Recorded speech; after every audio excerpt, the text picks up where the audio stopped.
Hi everyone, so continuing on from the last video, I just needed to make the table of values for the sine, cos and tan functions. So I'm going to start off, I'm going to put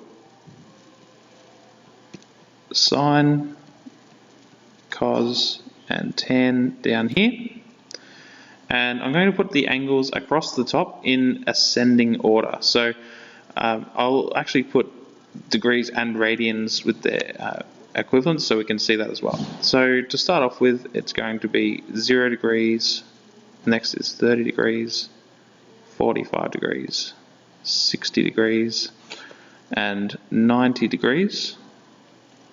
And well, after that, we kind of just get into the special values of the 180, 270, and so on. And their radian equivalents, so it would be 0. Now 30 degrees in radians is pi on 6, 45 degrees is pi on 4, 60 degrees is pi on 3, and 90 degrees is pi on 2. So we know that sine of 0 from previous videos is just 0.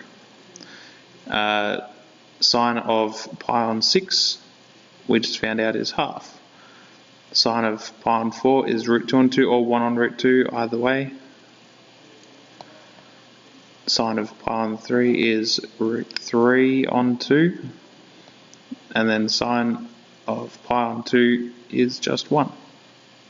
I might actually scrub this 1 on root 2 and actually write it as root 2 on 2 because it's going to help you to see a pattern in the numbers. So when I do cos, now cos of 0 was actually 1, you might remember. Cos of pi on 6 happens to be root 3 on 2. Cos of pi on 4 is root 2 on 2. Cos of pi on 3 is 1 on 2. And then cos of pi on 2 is 0. And lastly, tan of 0 is also 0. We can figure these values out really quickly, like whether we know the exact values or not, just by doing sine over cos. So half over root 3 on 2 is 1 over root 3. And then root 2 on 2 over root 2 on 2 is just 1. Any number divided by itself is 1. Root 3 on 2 over 1 on 2 is just root 3. And 1 over 0 is undefined. Okay. So this is the table of exact values, and I seriously recommend just committing that to memory.